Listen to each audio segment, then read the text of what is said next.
Ravi de vous retrouver, mesdames et messieurs, pour le deuxième numéro du petit journal intelligent que je vous présente avec un immense plaisir. Dans un communiqué lu hier soir à la télévision nationale, le gouvernement de la transition a informé l'opinion nationale et internationale qu'en application de la résolution 2690 du Conseil de sécurité des Nations Unies, les forces armées et de sécurité du Mali ont occupé les emprises de la MINUSMA à Kidal, à travers le contrôle de la dite région pour le bonheur des populations de la localité qui ont souffert le martyre pendant plus d'une décennie de l'occupation de la zone par des terroristes sans foi ni loi. Selon le communiqué, cette prouesse opérationnelle représente une étape décisive dans le cadre des rétrocessions des emprises de l'aménagement aux forces armées et de sécurité. Malgré les anicroches, les trahisons et les complots ayant entouré ces opérations de rétrocession, les prévisions fantaisistes, nos vaillantes forces armées et de sécurité ont atteint leur objectif et le Mali est et restera un et indivisible, précise le communiqué.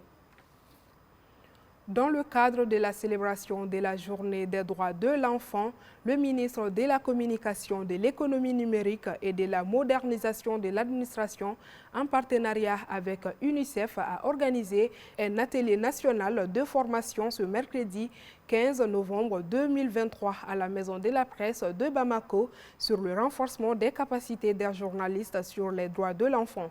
Placé sous le haut parrainage du ministre de la Communication, Al-Hamdou Ag Ilienne, et du représentant de l'UNICEF au Mali, M. Pierre Gomme, cette formation de 3 jours permettra aux journalistes de renforcer leurs capacités sur le traitement des informations relatives aux droits des enfants.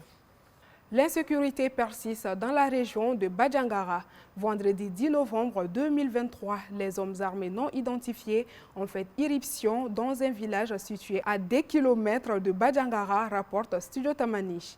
Ils sont partis avec des animaux. Selon les habitants, des mouvements des hommes armés sont signalés dans la zone de Bogolo, Doudjourou dans la commune de Doukombo et Songobia Parouf dans la commune de Ouo. Page internationale, le chef d'État burkinabé, le capitaine Ibrahima Traoré, a réagi dans un post suite à la reprise de Kidal par l'armée malienne hier 14 novembre 2023. Dans son message, le capitaine Ibrahima Traoré s'est réjoui de la libération ce mardi de la ville de Kidal par les forces armées maliennes après d'intenses combats menés ces derniers jours. Il a aussi rendu un vibrant hommage au peuple frère et aux forces combattantes pour leur intrépidité qui offre des perspectives heureuses pour le Mali et l'ensemble des États du Sahel. Le capitaine Ibrahima Traoré a également exprimé toutes ses admirations au président de la transition malienne, le colonel Assimi Goïta, pour sa grande vision, sa détermination et son engagement pour le Mali libre et souverain. Selon lui, cette victoire d'étape renforce notre conviction que le combat pour la libération de nos États mérite d'être mené et que nous en sortirons vainqueurs. Dans une union sans faille, les pays membres de l'AES viendront à bout du terrorisme et pourront bientôt entamer de véritables actions de développement pour le plein épanouissement de nos vaillants peuples. Du Burkina Faso, nous nous dirigeons vers Madagascar. 6 candidats d'opposition appellent au boycott du scrutin.